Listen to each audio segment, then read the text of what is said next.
Morning, everyone. Mike Todoritis. I'm the Commissioner of Health for the City of Milwaukee Health Department. The last name's Todoritis is Totoraitis. And just bringing everyone up to speed for where we are with the MPS situation. There's been a lot of recent updates that we want to make available today. For the most up-to-date information, we encourage everyone to go to our website. There is information about the testing clinics that we're going to talk about today, as well as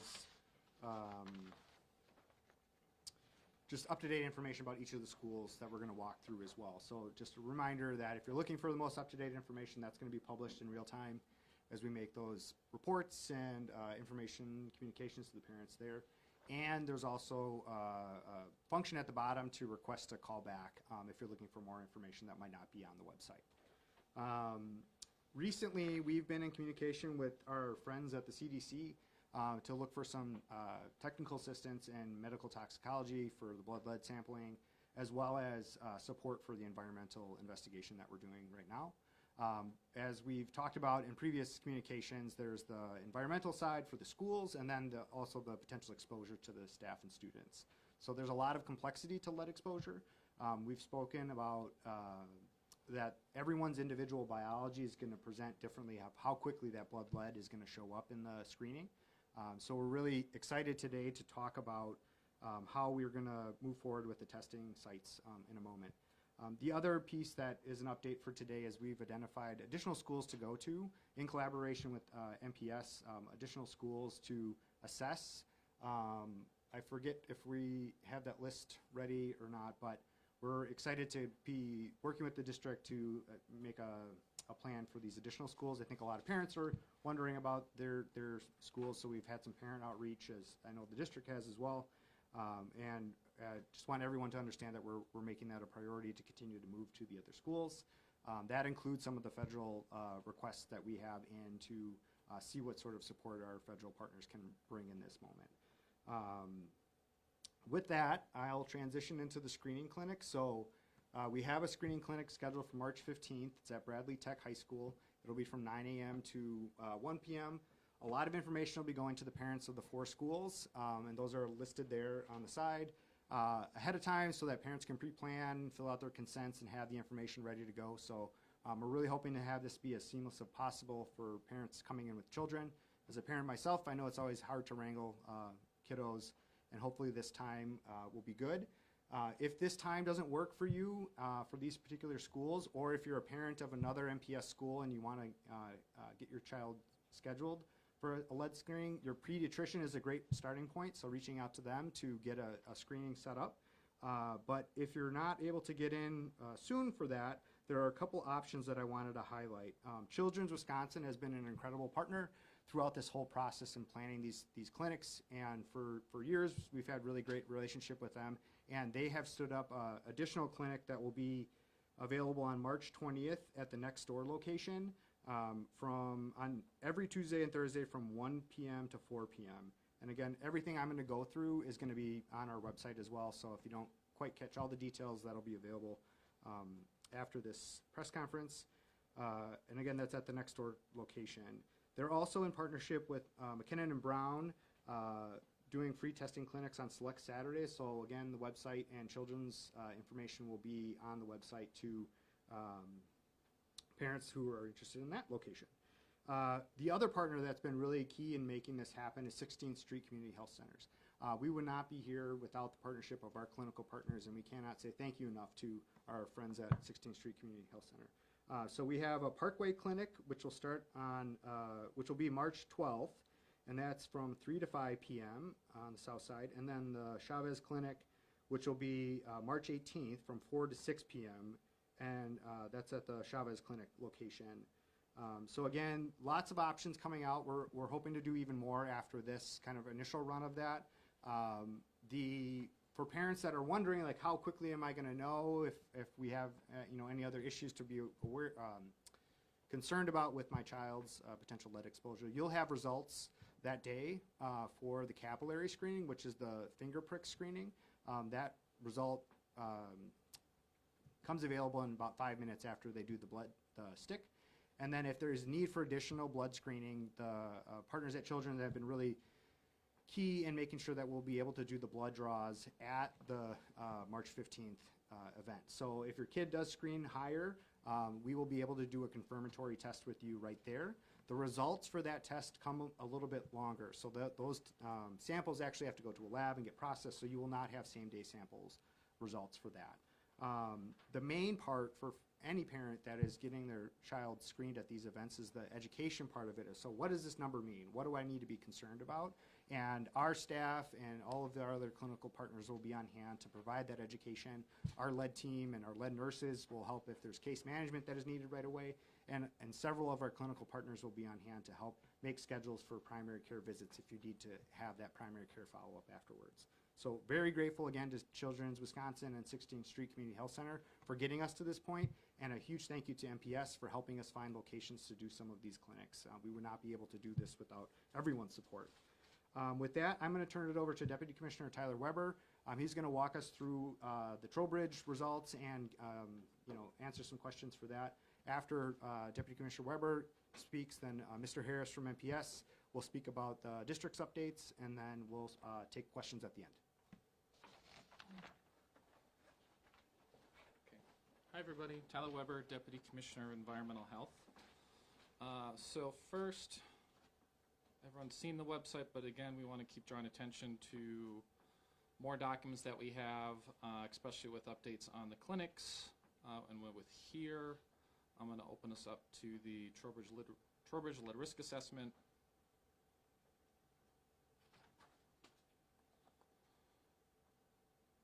And I'm not going to, obviously, again, these are long documents. I'm just going to go in the high-level summary here and share one of the observations, and we talked about this last week, and I think it's worth reiterating, is the Trowbridge Lead Risk Assessment came back, as you'll see, with mean lead levels for sills and floors that were lower than Golda. But why do we close Trowbridge? And that's really important because with the work that is being done at Golda, we're seeing the dust wipes coming back safe, below the EPA recommendations, or safer, as we kind of work to get closer to zero.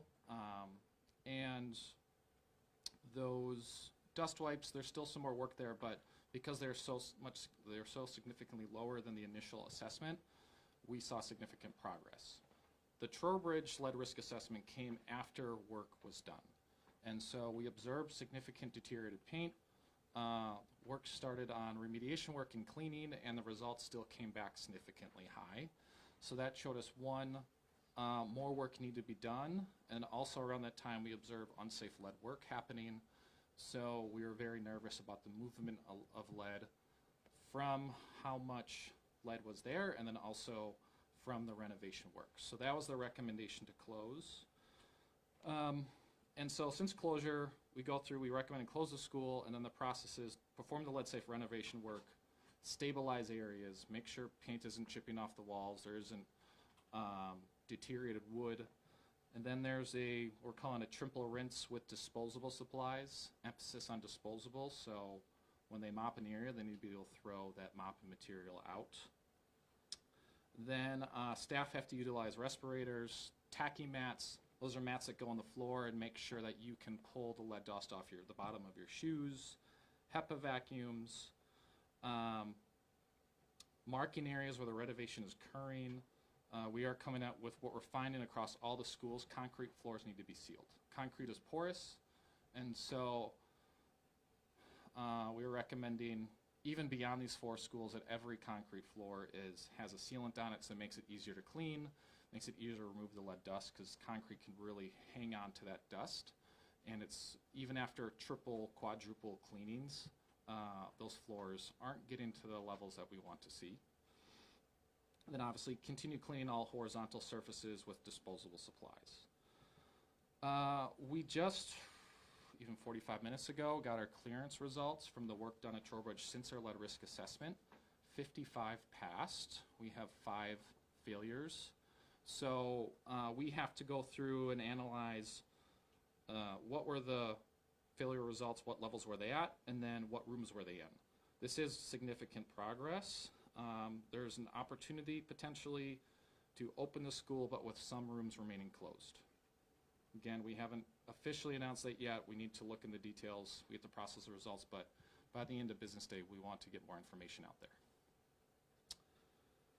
And then we are receiving concerns from parents about lead renovation work happening in their schools, not only with these schools, but others. So I do want to point on our website to, you scroll down, need more information, submit a request. They can go there and share concerns, and that will help us consolidate where information is going.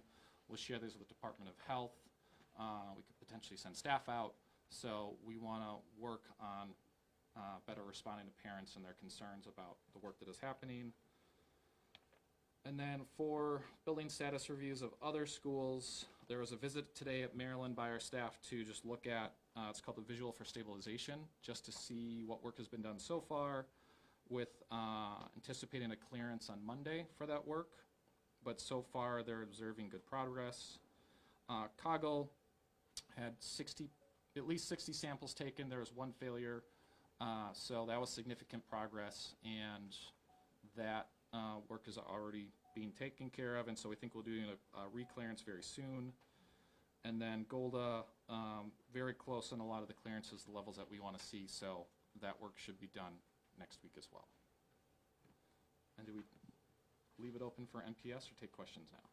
Yeah, MPS is next. And while Mr. Harris is coming up, we also have representatives from 16th Street Community and Health Center and Children's. So at the end, if there's questions for some of our clinical partners, they'll be able to. Good afternoon, Michael Harris, Interim Chief School Administration Officer, Harris, Harris. So first, we want to just, as MPS, we would like to just thank our parents, our students, families, and staff. They have transitioned over to WCLL, where we continue to engage them in the learning process. We're keeping tabs on our families, making sure that they have the resources they need to ensure students are attending daily. So that transition has gone really well, and we really want to just thank our community for stepping up and supporting the work that we're doing in our schools to ensure students and staff are safe. Our staff has been working really hard at Trowbridge to ensure that the school is ready to welcome students back. We are about a week out before spring break, so we know that that's going to give us some time to get some things done. But we remain committed to ensuring that our schools are at the levels where they need to be and to have our students return. So again, we really want to encourage our families at the 4 identified schools to attend the clinic that's scheduled for March 15th. And so communications will be going to those families to ensure that they have the information and if we can provide any additional support for them. But again, we just want to really thank our partnership with the Milwaukee Health Department, Children's Hospital. We've been in collaboration, making sure that this clinic is going to be able to be held, get our families in there, make sure they're getting the information they need to stay healthy and safe, and our staff as well. So we encourage our staff to come out to get tested as well. This is a community effort, so MPS stands committed to supporting and doing the work. So is there a timeline for Trowbridge? When can parents expect their students to go back to that school? So as Tyler mentioned, you know, we still need to analyze the results, right? And so based on that information, we would like to be able to communicate that later today to see how we will transition back. Is there, I mean, you mentioned spring break being after next week. I mean, is it realistic to just hold off until after spring break? Is that the discussion that's happening, I guess? That'll be part of the discussion, right? So we know if this is something that we can address right away, we would love to be able to transition, but we will definitely engage our families, right? Because they're going to want to know, where are we? And so I think it's going to be really important for us to make sure we engage our families to see how this transition can work best for them. How has attendance been for the Trowbridge students going to the new school? The principal has been reaching out to families. It seems that as more folks are talking to each other about the facilities, things of that nature, students are coming daily. So really good positive environment where they are. Families are sharing really good information with us. The principal is definitely engaging with his families, and so far things are going really well. Just to clarify really quick, so in terms of when Trowbridge can go back, are you saying that tonight you expect to be able to tell families when they can go back more or less, or that you're going to reach out with, like, seeking their input tonight? Sure. So if the information that we learned today, right, from these results, indicate that we can have our spaces open, right? We really want to make sure if we're returning our students to the school, that the school is open, right? We don't want to have another transition for the students. So if you're in room 5 and room 5 is not ready right now, we want to take care of room 5 and work with the health department to make sure they can get back in to reassess that area so we can move everyone back and that they are whole. Tyler, can you just break down what 55 passing and 5 failures means? So on any backing up, when we work on a project, we always do the initial level risk assessment, residential home, now schools. And then that creates a map of where the work needs to happen. Work happens, but before we can determine that the work is complete, the cleaning was done properly, we take follow-up samples to make sure that they're all below a threshold that we want to see. And so of the 60 that we took, there are 5 that were above the threshold. So if it's a sill, it's over 100 micrograms per square foot. If it's a floor, it's over 10 at this point in time. And so we had 5 that were above those thresholds. What does that number need to get students back in that building? Or is it We a would- magic number? We would like to see them below those thresholds. If we can, or at least very close to see significant progress, that the work was done right. There still may be more work to be done. Maybe it's at a 12. How do we get it to a 10? It depends on the setting, where it's found.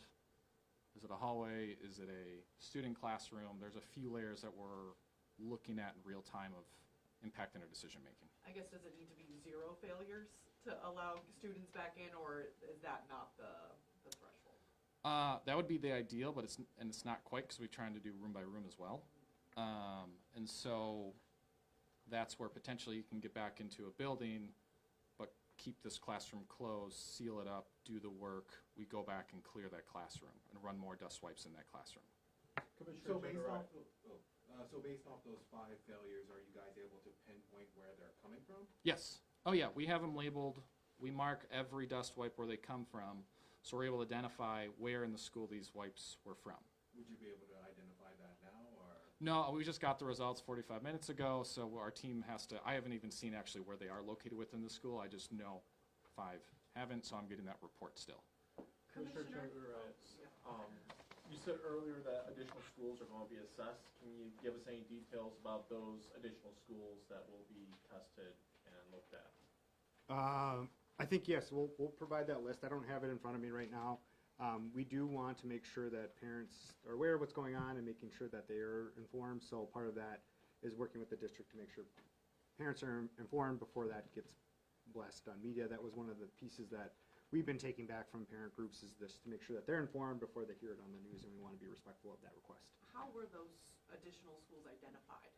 So part of that was in collaboration with MPS and asking us to come check some of their schools and some of their priority schools, and then we have a priority list too that we've made based on age of school and age of the students in the school.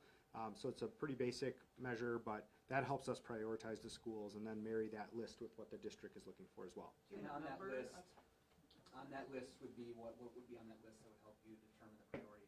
So if it's higher up on the list, a high priority school, meaning it's a very old school and has lots of young children in it, those are really simple measures that we can use really quickly.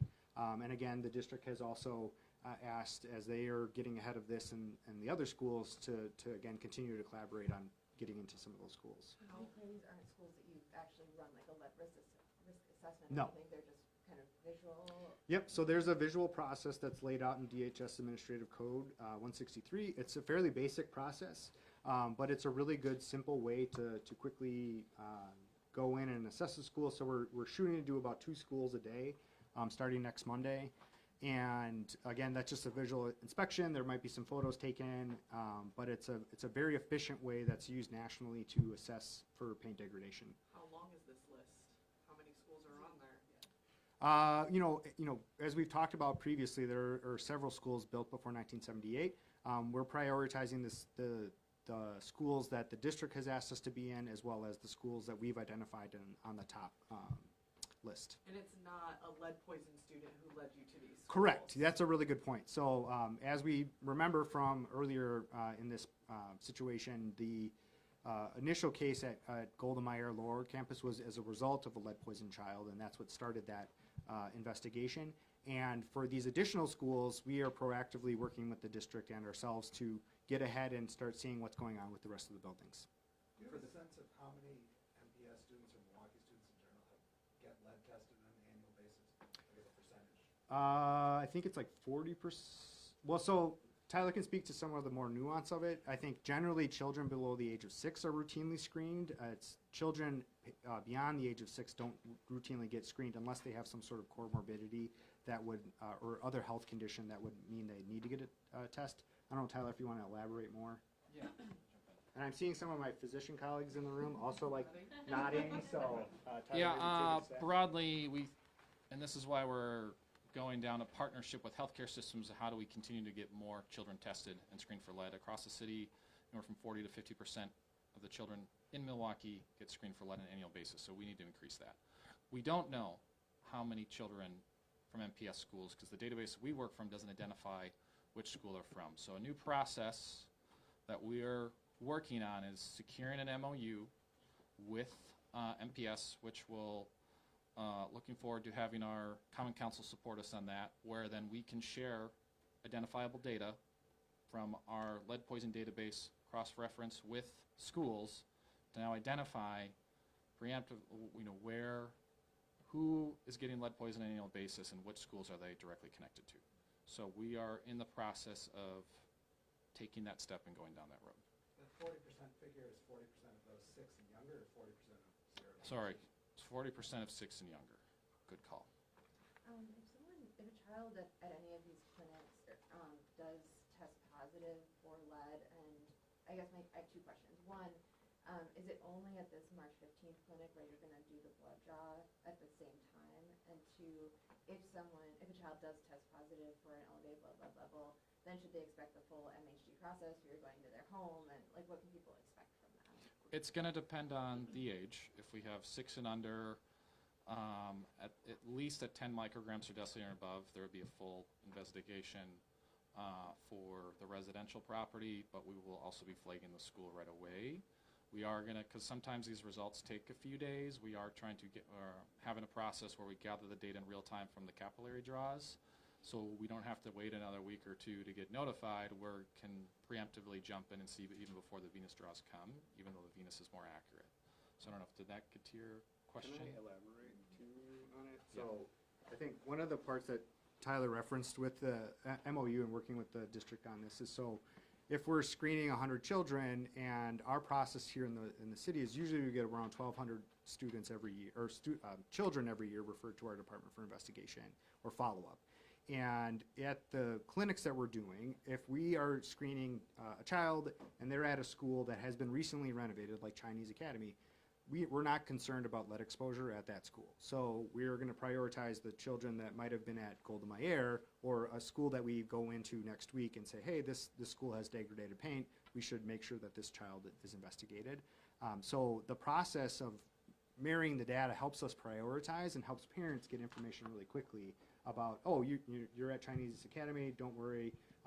But then that also then requires the health department to follow up with that family and say, hey, likely you have lead hazards at your home. As we know, our city has a lot of lead in our homes, and over the 200,000 residential units in our city, there's a lot of lead hazards. So part of this is working with the district to make sure that we're all using our limited resources wisely. And then, as I mentioned at the onset, working with the CDC and some of their epidemiologic staff to help us prioritize how to work through a potential large volume of children. As we've noted, a lot of children beyond the age of 6 don't get normally screened. So we could have a lot of people walking around, myself included, that have 3.5 micrograms per deciliter of lead in me, and I haven't had a blood screening in years. So what does that mean for me? CDC has expertise from medical toxicology as well as environmental experts that will help us answer those questions, because I know parents in particular are going to be really concerned about their 10-year-old that might have a 3.5.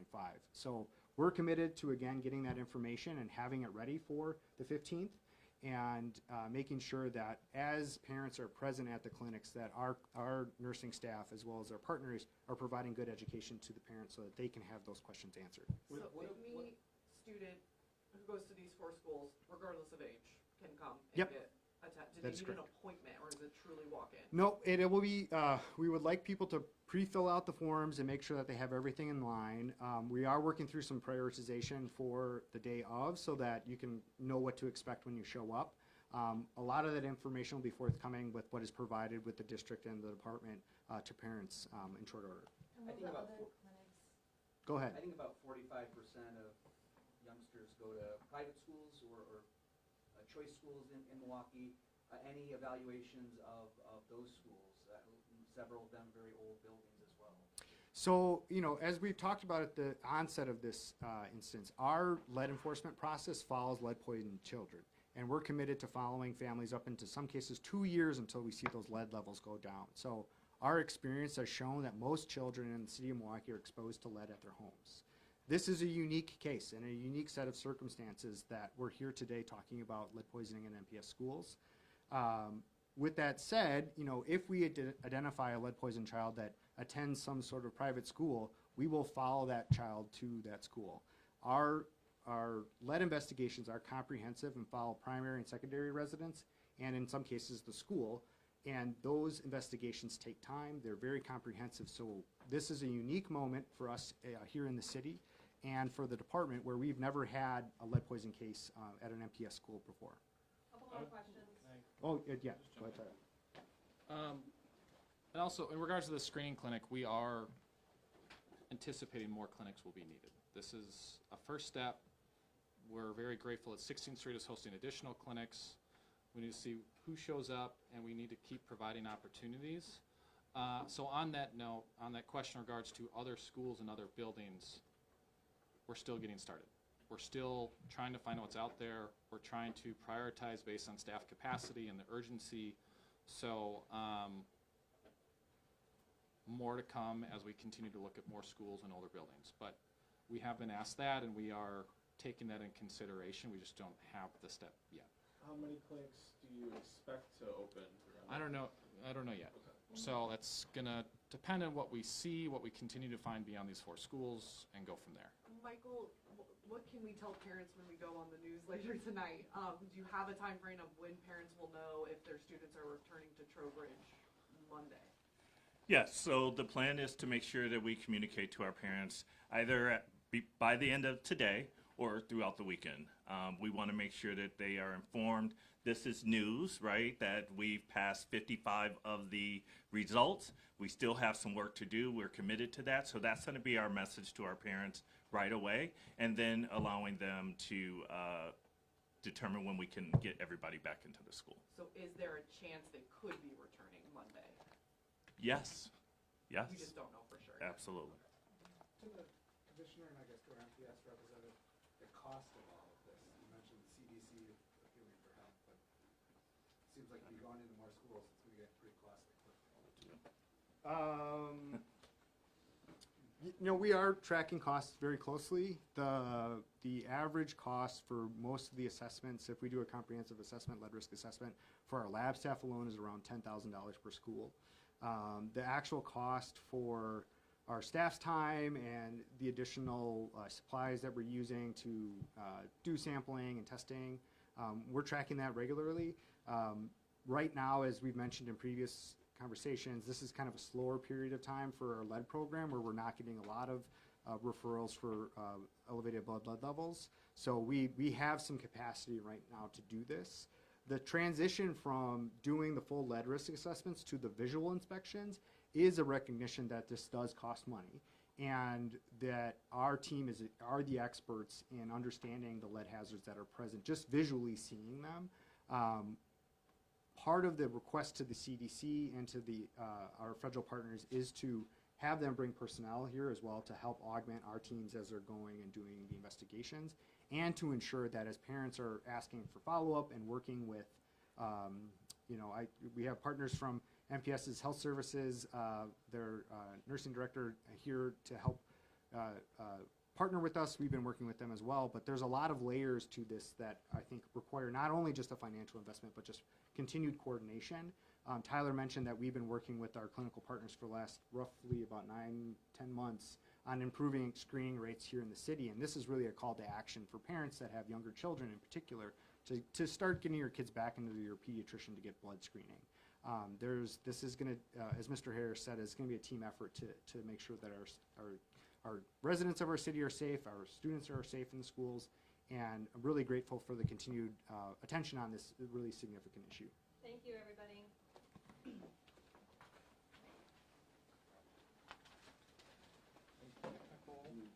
Yeah, I wonder what the other, these other